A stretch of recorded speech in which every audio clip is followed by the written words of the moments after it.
আপনাদেরকে অনুরোধ করে বলে যাচ্ছি, বাপেরা, সামনে রমজান মাস আসছে, কোরআন পড়াটা শিখে নেবেন। এ মুসলমানের বাচ্চা এমন কিরকম মুসলমান জানেন? এরা রোজার মাসে রোজা রাখে, নামাজ পড়ে না। রোজা রাখে, নামাজ পড়ে না অনেকে দেখবেন। আবার অনেকে রোজা করে না, ইফতার করে। কি কোয়ালিটি! ফেরেশতারা দেখে আর আল্লাহকে গিয়ে বলে, আল্লাহ, ইয়া আদম সন্তান কি তৈরি করলেন আপনি? রোজা করে, নামাজ পড়ে না, আবার রোজা করে না, ইফতার করে। কি আশ্চর্য!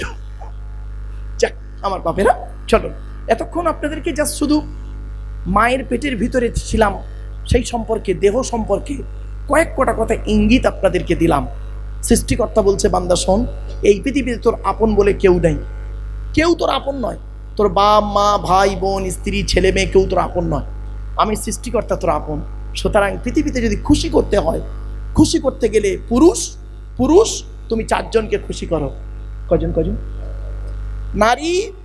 নারী তুমি 3 জনকে খুশি করো, তুমি জান্নাতি। কোনো মেয়ে ছেলে যদি 3 জনকে খুশি করে জান্নাতি, কোনো পুরুষ যদি 4 জনকে খুশি করে জান্নাতি। শুনে নিন, 4 জন কে? 1 নাম্বার পুরুষ, তুমি তোমার আল্লাহকে খুশি করো, অর্থাৎ কোরআন মোতাবেক জীবনযাপন করো। কোরআনে যেটা হারাম বলেছে বর্জন করো, হালাল বলেছে গ্রহণ করো, কোরআন। 2 নাম্বার পুরুষ, তুমি তোমার নবীকে খুশি করো। নবী যেভাবে চলেছেন, খেয়েছেন, শুয়েছেন, চলাফেরা করেছেন, বলেছেন, সেগুলোকে প্র্যাকটিক্যাল করো। শুধু মুখে নবী নবী করলে হবে না, নবীর ভক্ত বলে না, প্র্যাকটিক্যাল করে দেখাতে হবে নবীর ভক্ত। ঠিক না বেঠিক? মুখে নবী নবী করব আর কাজে হবে মুনাফিকের মতো কাজ, এতে নবীর ভক্ত হবে না। তাহলে 2 নাম্বার নবীকে খুশি করো।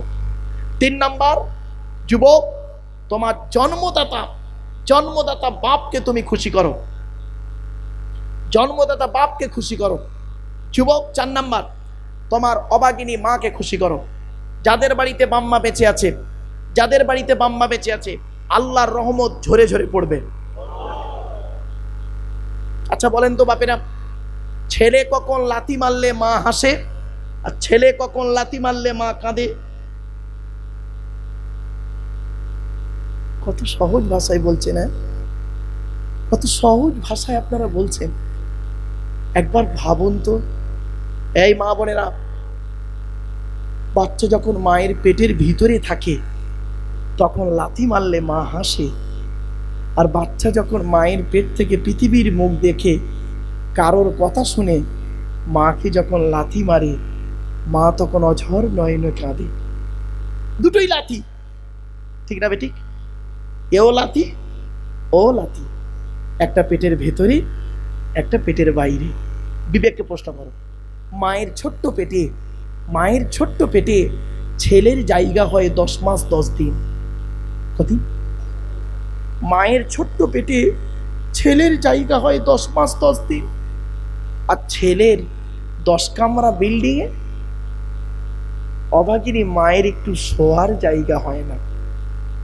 কুকুরের জন্য ভালো ভালো খাবার জোটে, অভাগিনী মায়ের একটু খাবার জোটে না। লজ্জা করে না? শুনে নিন কোরআনের দলিল, আমাকে ভুল বুঝবেন না। আল্লাহ নবীর জামানায় একজন পয়সাওয়ালা সাহাবী ছিলেন। সাহাবীটা, বাবা একটু উপরে এসো না বাবা, বসবেন, উপরে চলে আসেন, কষ্ট হচ্ছে না? ঘাড় কষ্ট, যে চলে আসে, এই তো আসেন।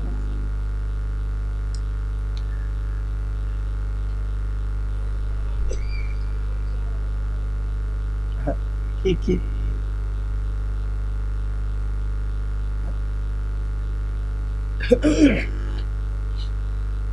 আমার বাপেরা, শুনে নিন, কথাগুলো একটু মাথায় রাখুন। আল্লাহর নবীর জামানায় এক ব্যক্তি ছিলেন, নবীর সাহাবী। লোকটার নাম হলো আমর জামু। কি বললাম? বলেন, জোরে বলেন। আমর জামু, আবার বলুন। আমর জামু রাদিয়াল্লাহু তাআলা আনহু, আল্লাহর নবী সাহাবী। আমর জামু রাদিয়াল্লাহু তাআলা আনহু প্রচুর টাকার মালিক। একদিন নবীজি বসে আছে, নবীজির দরবারে এসছেন। ঘটনা শুনে নিন, ভাই মা বোনেরা ভালো করে শুনে নিন, আর আপনারাও শুনুন। নবীজির দরবারে এসে বলছেন, ইয়া রাসূলুল্লাহ, আল্লাহ আমার অনেক টাকার মালিক করেছে। তো নবীজি বলেন, আলহামদুলিল্লাহ। তো কি জানতে চাইছো তুমি? সাহাবীটা বলছে, ইয়া রাসূলুল্লাহ, এই টাকা পয়সা কোথায় ব্যয় করলে আল্লাহ খুশি হবে আপনি একটু বলে দিন। আমি এই টাকা পয়সাগুলো জীবিত থাকা অবস্থায় সেইখানে ব্যয় করে চলে যাব। আচ্ছা, প্রশ্নটা ভালো না খারাপ? ভালো। নবীজি কিন্তু প্রশ্নটা শুনলেন, চুপ করে বসে আছে। আমার নবী নিজের থেকে কোনো কথা বলতেন না। ওমা ইয়ানতিকু আনিল হাওয়া ইন হুয়া ইল্লা ওয়াহিয়ুন ইউহা। আল্লাহর ওহী ছাড়া নবী কথা বলতেন না। ব্যাস, এমন সময় জিবরাইল এলেন, কোরআনের এই আয়াত তখন নাজিল হলো, শুনে নিন। টাকা পয়সা কোথায় ব্যয়, ছেলে এই টাকা পয়সা কোথায় ব্যয় করবে শুনে নাও। ইয়াসআলুনাকা মাযা ইউনফিকুন কুল মা আনফাকতুম মিন খায়রিন ফালিল ওয়ালিদাইনি ওয়াল আকরাবিন। 2 নম্বর পারার 12 নম্বর পৃষ্ঠার 13 নম্বর লাইন, সূরার নাম সূরা বাকারার কোরআন। কোরআন জানিয়ে দিয়েছে, নবী তোমাকে ওরা প্রশ্ন করছে টাকা পয়সা কোথায় ব্যয় করলে আল্লাহ খুশি হবে। নবী তুমি বলে দাও, টাকা পয়সাগুলো সর্বপ্রথম তোমরা তোমাদের বুড়ো বুড়ি বাপ আর মায়ের পিছনে ব্যয় করবে, আল্লাহ খুশি হয়ে যাবে। কার পিছনে? সর্বপ্রথম বাম্মার পিছনে ব্যয় করো। এ বন্ধু, বাপ আর মা হলো অমূল্য রত্ন। যেদিন বাপের কবর দিয়ে চলে আসবে, যেদিন মায়ের কবর দিয়ে চলে আসবে, সেই দিন থেকে মরণ পর্যন্ত কাউকে অন্তর থেকে আব্বা বা মা বলে ডাকতে পারবে না। যেদিন তোমার বাপ মরে গেছিল, সেই দিন থেকে আজ পর্যন্ত তুমি কাউকে অন্তর থেকে আব্বা বলে ডাকতে পারবে না। শ্বশুর জীবনে কোনো দিন বাপের জায়গায় যেতে পারে না, আর বাপকে জীবনে কোনোদিন শ্বশুরের জায়গায় বসাইও না। ঠিক না বেঠিক? এই যারা বাপের ভাত দাও না, তারা আমার ওয়াজ শুনবে না। বরাকেনতে বিয়াদব, তুই তোর বাপের ভাত দিস না, তুই আমার ওয়াজ শুনবি? অভদ্র কোথাকারে। মনে রাখবেন,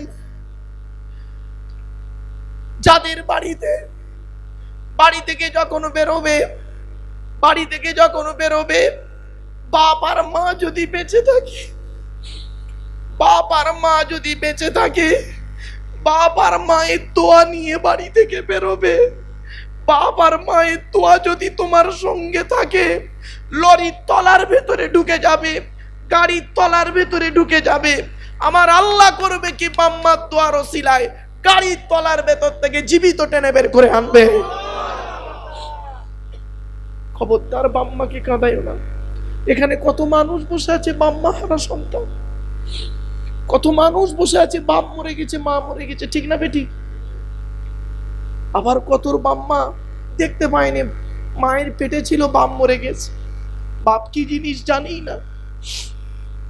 আল্লাহর কোরআনে আছে বাপ, আল্লাহর নবীদের পরই স্থান হলো বাপ আর মায়ের। জীবনে কোনোদিন বাম্মাকে কাঁদাইও না, কোনোদিন বাম্মাকে কাঁদাবে না। আল্লাহর নবী বলেছেন, রাদিয়াল্লাহু ফি রাদিয়াল ওয়ালিদাইন ওয়া সাকতুল্লাহ ফি সাকতিল ওয়ালিদাইন। এই ছেলে মেয়েরা, হকের উপরে তোদের বাম্মা যদি নারাজ হয়ে যায়, আল্লাহ নারাজ হয়ে যাবে। হকের উপরে তোদের বাম্মা যদি খুশি হয়ে যায়, আল্লাহ খুশি হয়ে যাবে। আমি আব্দুল্লাহ গিল মারুফ বলি গো বাপ, সারা ভারতবর্ষ, বাংলাদেশ, নেপাল, সব জায়গাতেই বলি। আমার হাতে মোসাবা করে, আমার হাতে 500 টাকা দিয়ে মোসাবা করে জানা নেকি পাবে কি তা জানি না, আল্লাহ ভালো জানে। আমার হাতে 500 টাকা দিয়ে মোসাবা করে যে নেকি পাবে কি তা জানি না, কিন্তু 50 টাকা নিয়ে তুমি তোমার জন্মদাতা বাপের হাতে মোসাবা করে বলো, আব্বা এটা রেখে দাও, চা খাবে। তোমার আব্বা খুশি হয়ে কলজে ফেটে অন্তর থেকে দোয়া করবে, ওই দোয়াটা আল্লাহর আরশে আজিমে পৌঁছে যাবে। তা কোনটা চাও? বাড়ি থেকে ভাববে, যাও মুসলমানের বাচ্চা, বাড়ি থেকে ভাব বাম্মা কি জিনিস। খবরদার বাম্মাকে কাঁদাইও না। যাদের বাম্মা মরে গেছে তারা কি করবে? নবী বলে দিচ্ছেন, মানসারা কবরা বাবাইহিম আও ওয়াগদিহি মা ফি কুল্লি জুমআতিন গুফিরা লাহু ওয়া কুতিবা লাহু বারাআ